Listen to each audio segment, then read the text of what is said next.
यह गाथा है बुंदेलखंड की धरती की, जहां मिट्टी वीरों के लहू से सींची जाती थी, जहां की हवाओं में सूर्य की गूंज थी और जहां के वीर अपनी मातृभूमि के लिए प्राण देने को सदैव तत्पर रहते थे। उसी भूमि में जन्मी दो ऐसी महान आत्माएं, आला और उदल, जिन्होंने अपने पराक्रम से इतिहास के पन्नों में अमरता प्राप्त की। सन 177 के आसपास हिंदुस्तान की गद्दी पर महाराज पृथ्वीराज चौहान का राज्य था। अधिकतर छोटे बड़े राज्यों ने उनकी अधीनता स्वीकार कर ली थी, मगर कन्नौज के राजा जयचंद और कालिंजर के चंदेल नरेश राजा परमाल ने पृथ्वीराज चौहान के सामने सर झुकाना स्वीकार नहीं किया। कहते हैं लगभग 1140 ईवी में राजा परमाल का विवाह उरई के राजा वासुदेव की पुत्री मल्हना से हुआ। मल्हना की दो छोटी बहनें देवलदेव और तिलका भी थी, जिनका विवाह परमाल के दो परम विश्वास पात्र सेनापति और सगे भाई दक्षराज और वत्सराज से हुआ।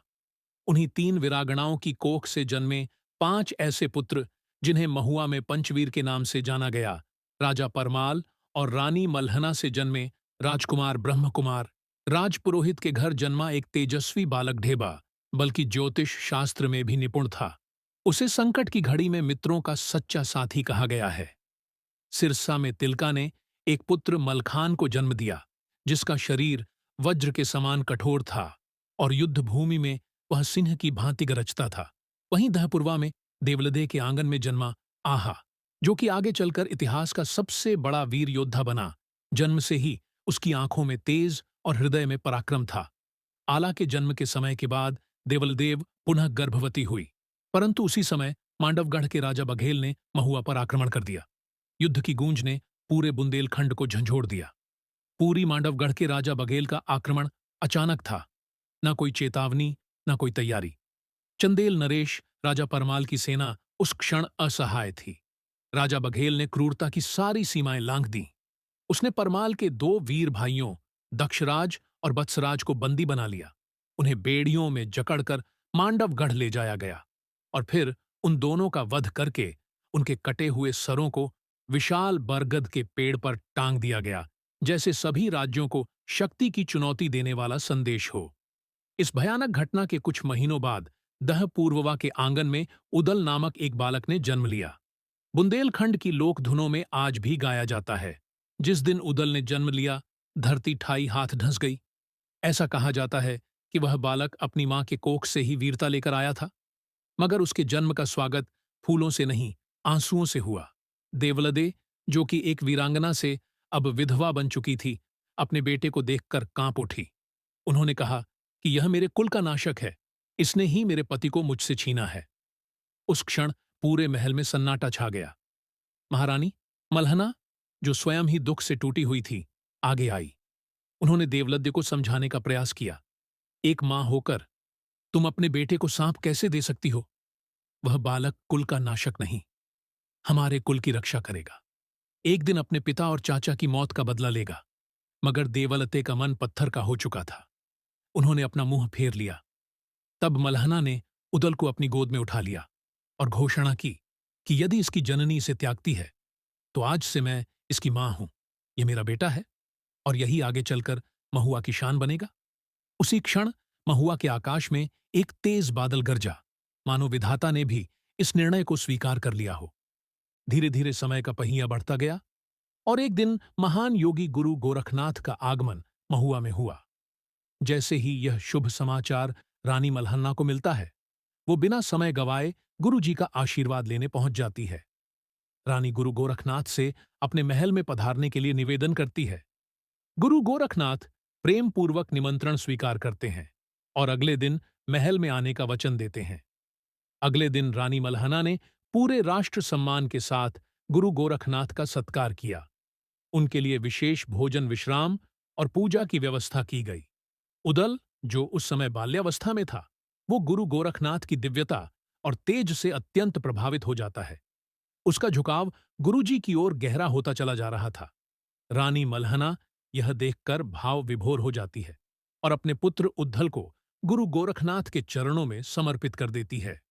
गुरु गोरखनाथ उदल को अपने साथ ले जाते हैं ताकि उसे न केवल शास्त्र और शास्त्र का ज्ञान दिया जा सके, बल्कि आध्यात्म ध्यान और ब्रह्म ज्ञान की शिक्षा भी मिल सके।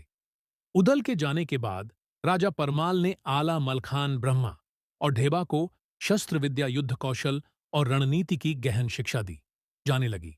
जब ये सभी वीर किशोरावस्था में पहुंचे तो इनकी बहादुरी और पराक्रम के चर्चे पूरे महुआ और आसपास के राज्यों में प्रसिद्ध हो गए। लेकिन राजा परमाल के मन में अब भी एक कसक बाकी थी। दक्षराज और वत्सराज की हत्या के बाद उनकी खोपड़ियां अभी तक महुआ नहीं लाई जा सकी थीं, लेकिन उनमें से सभी योद्धा उनकी खोपड़ी लाने में असफल रहे। इन वीरों की असमय में मृत्यु के पश्चात महुआ की रियासत कमजोर पड़ने लगी। राजा परमाल को अब अन्य पड़ोसी राज्यों के सामने अपना सर झुकाना पड़ता था, परंतु यह इतिहास ने कभी नहीं देखा कि महुआ ने किसी भी राज्य के सामने अपने घुटने टेके हों। आगे क्या हुआ, जानना बाकी है, क्योंकि असली वीरता की कहानी अब शुरू होने वाली है। समय बीता और 12 वर्षों की कठिन साधना के बाद उदल अपने गुरु गोरखनाथ से विद्या प्राप्त कर महलों की ओर लौट आया। राजा परमाल इन 5 वीरों में उदल के शौर्य और बुद्धि से सबसे अधिक प्रभावित थे। एक दिन राज दरबार में उदल की बहादुरी की चर्चा हो रही थी। तभी दरबार में उदल और आला का मामा माहिल प्रवेश करता है। याद रखिए, यह कोई मामूली मामा नहीं, यह इतिहास के सकूनी और कंस मामा से भी 4 कदम आगे है। माहिल ने हंसते हुए कहा, क्षमा करें महाराज, उदल को बियर कह देना उचित नहीं। अगर वो इतना बहादुर होता तो उसके पिता का सर अभी तक मांडवगढ़ के बरगद पर टंगा ना होता। माहिल ने वो बात कह दी थी जो राजा परमाल ने बरसों से इन वीरों से छिपा के रखी थी। अगर उदल में दम है तो मांडवगढ़ जाकर अपने पिता और चाचा के सर वापस लाए और उनका सम्मानपूर्वक अंतिम संस्कार करें, क्योंकि बाप का बैरी जो ना मारे, का मांस युद्ध ना खाए। दरबार में सन्नाटा छा जाता है और राजा परमाल घबरा जाते हैं। माहिल, चुप जाओ। तुम क्या चाहते हो कि प्रतिशोध की आग में उदल का सर भी वहीं टंगा मिले? इतने में दरबार के द्वार खुलते हैं कि जैसे किस्मत ने खुद यह पल लिख दिया हो। उदल वहां पहुंच जाता है। उदल महाराज, किस बात की चर्चा हो रही है? मामा। माल ने गहरी सांस ली और उदल की आंखों में आंखें डालकर कहा, भांजे, मांडवगढ़ के किले में 2 खोपड़ियां बरगद की डाल पर टंगी हैं। वो तुम्हारे किसी अपने की है। अब जा और अपनी मां से पूछ, आखिर वो किसकी है। ये सुनते ही जैसे उदल के पैरों के तले जमीन खिसक गई हो। वह बिना कुछ कहे तेजी से दरबार से निकला और अपनी मां देवलदे के पास पहुंच गया। मां, सच सच बताओ, मांडवगढ़ में खोपड़ी किसकी है? हमारे कुल के किस वीर का सर वहां पर टंगा हुआ है? देवलदे कुछ पल चुप रही। उसकी आंखों में चिंता की लहर दौड़ गई। वो बोली, बेटा, मुझे नहीं पता कौन सी खोपड़ियां क्यों परेशान हो रहा है। लेकिन उदल शांत नहीं हुआ। उसकी आंखों में प्रतिशोध की ज्वाला साफ साफ दिखाई दे रही थी। आखिरकार देवलेलदे ने कांपती हुई आवाज में सच उगल दिया। बेटा, वो खोपड़ियां तेरे पिता और चाचा की हैं। मांडवगढ़ के बरगद की डाल पर आधी रात में वो आज भी पुकारते हैं कि टंगी खोपड़ियां। बाप चाचा की मांडवगढ़ बरगद की डाल आधी रतिया की बेला में खोपड़ी कहे पुकार पुकार। कहवा हाला कहवा, मल के कहवा ऊद लड़े ते लाल बच के आना मांडवगढ़ में राज बघेल जिए कि काल राजा बघेल ने जीवित रहते हुए उनके सर वहां टंगवाए थे। लेकिन बेटा, अभी तू छोटा है, अभी तेरी दूध भात खाने की उम्र है। जब जवानी चढ़ेगी तभी तुझे युद्ध का अधिकार मिलेगा।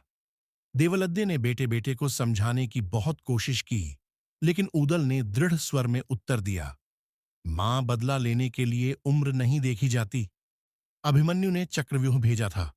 वो भी बचपन में। लकुश ने बाल्याकांड में ही श्री राम जी को ललकारा था। अब मैं चुप नहीं, संगीत रहूंगा। देवलत जान चुकी थी कि अब उदल को रोकना नामुमकिन है। वो उसे मल्हना के पास ले गई, जो राजमाता थी और उदल की धर्म माता भी। देवलद ने मल्हन्ना के चरणों में गिरकर सब बताया। मल्लना को पहले से आवाज था कि उदल को सच्चाई पता चल गई है। उन्होंने उदल की ओर देखा और कहा, बेटा, तू पहली बार युद्ध में जाने की बात कर रहा है तो हमें तुझे रोकना नहीं चाहिए।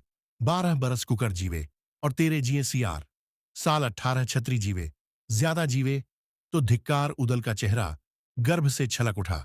वो सीना तान कर खड़ा हो गया, लेकिन मल्हना ने उसे रोक कर कहा, बेटा, जीवन और मृत्यु पहले से ही तय है, लेकिन धर्म सदा सर्वोपरि है। शत्रु कुछ भी करे, तुम सदा धर्म का पालन करना, जो शरण में आए उसकी रक्षा करना। बालक, वृद्ध और नारी पर कभी हाथ मत उठाना। जिसके पास हथियार ना हो उस पर कभी प्रहार मत करना।